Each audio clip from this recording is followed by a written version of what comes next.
Before steroids, before supplements, before specialized equipment, there were men who defied human limits with nothing but iron and determination. Men like Eugen Sandow, Louis Cyr, and Arthur Saxon, they trained with crude barbells, stones, and whatever they could lift. No macro tracking, no periodization charts. Yet somehow, they built strength that still commands respect today. So how did these old school legends get so powerful without modern science? Let's explore the birth of strength itself. The late 1800s marked the beginning of the physical culture movement. Industrial life was making men soft. Desk jobs, factories, and urban living replaced physical labor. A generation rebelled, seeking to reclaim the raw power of antiquity. Eugen Sandow led that rebellion. Born in Prussia in 1867, Sandow was captivated by Greek statues. He didn't just want to look like them, he wanted to embody that ideal. He began training with primitive weights, springs, and bodyweight movements, essentially creating the blueprint for modern bodybuilding. But here's what sets him apart. Sandow wasn't just a poser. He was legitimately strong. He could bench press 269 pounds with one arm and perform backflips while holding weights, at a time when most men had never touched a dumbbell.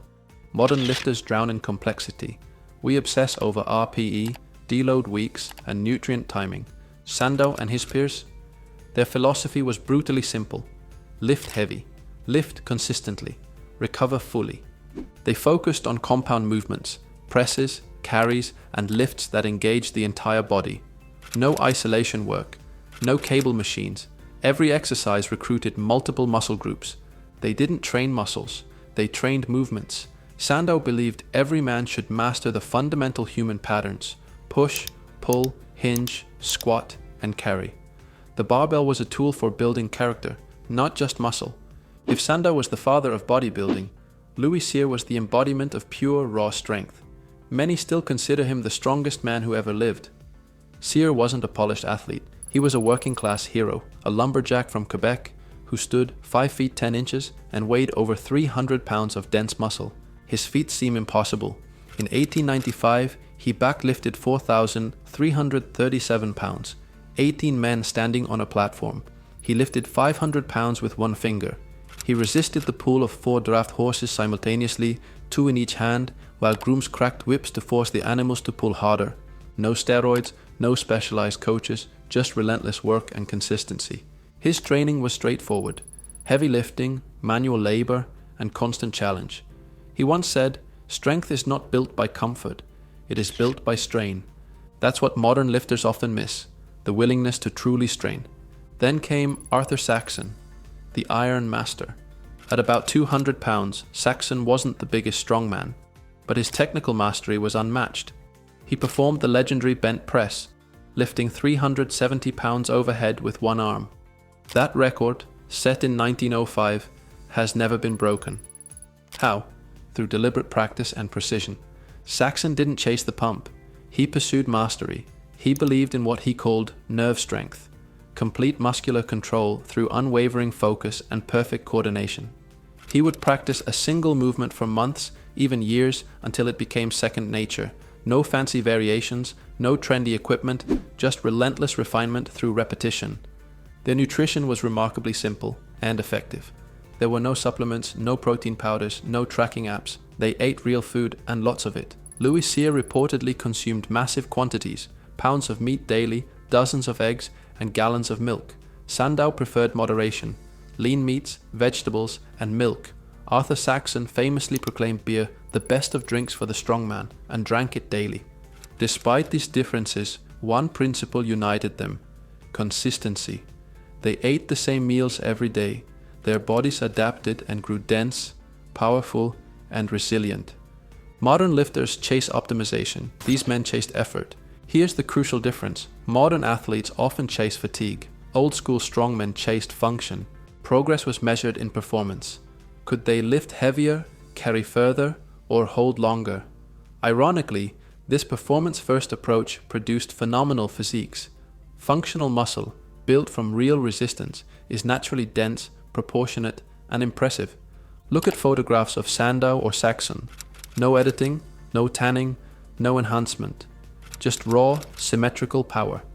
They weren't chasing aesthetics. They embodied them naturally. Modern research validates what these men discovered intuitively. Heavy, low-rep training builds both neural efficiency and muscle density. Frequent loading creates more lasting adaptations than sporadic, high-volume work. They understood progressive overload instinctively. Each week, lift slightly heavier or complete more reps.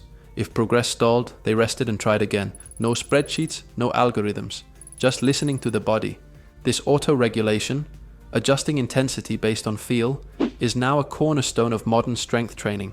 Sandow, Sear, and Saxon pioneered it a century ago. Their recovery might seem primitive, but it was profoundly effective. No cryotherapy, no compression gear. What they had was balance. They slept long hours. They spent time outdoors, walked daily, and avoided overtraining. Many worked physical jobs that doubled as active recovery, carrying, chopping, building. They weren't training 1 hour and sitting the other 23. Their entire lifestyle was movement. That's why their bodies looked alive. Training wasn't something they did, it was who they were. Strongmen didn't post on Instagram. They performed on stage. Traveling circuses, music halls, and vaudeville theaters were their platforms. Crowds gasped as these men bent horseshoes, juggled anvils, and lifted animals. These weren't tricks, they were real demonstrations of power. Every performance demanded total mastery. You couldn't fake a one-arm press with 250 pounds in front of hundreds of spectators. That pressure forged unshakable confidence, something modern lifters rarely develop. They didn't just lift weight, they lifted expectation. What can we learn from old-school strongmen? 1. Master the basics. You don't need 20 exercises, and instead you should focus on 5. Squat, deadlift, press, pull, and carry. 2. Prioritize technique over volume. Don't chase fatigue, chase precision. As Saxon said, 1 good lift is worth 100 careless ones. 3. Train for performance, not soreness. If you're always sore, you're not recovering, you're just tired. The goal is strength, not suffering. 4. Eat real food.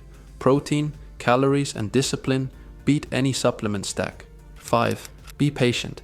These men trained for decades. Sandow built his physique over 20 years of consistent effort.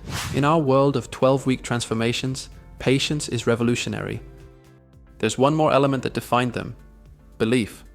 They genuinely believed strength was sacred, a moral responsibility. To be weak was to waste human potential. Sandow called it the gospel of strength. He believed physical training was the path to self-mastery, the same philosophy held by the ancient Greeks. His exhibitions weren't just shows. They were demonstrations of what human discipline could achieve. That's the real legacy of old-school strength. Not the records, but the mindset. Today, fitness is loud, fast, and complicated. But real strength, the kind that lasts a lifetime, is quiet, patient, built in silence. That's what these men understood. They didn't need validation or followers. Their proof was in the iron. Next time you train, remember, you're standing on the shoulders of giants, men who lifted not for likes, but for legacy. They didn't have perfect conditions, elite coaches, or advanced technology, but they had something rarer: purpose. That's why they were truly great. Not just in muscle, but in spirit.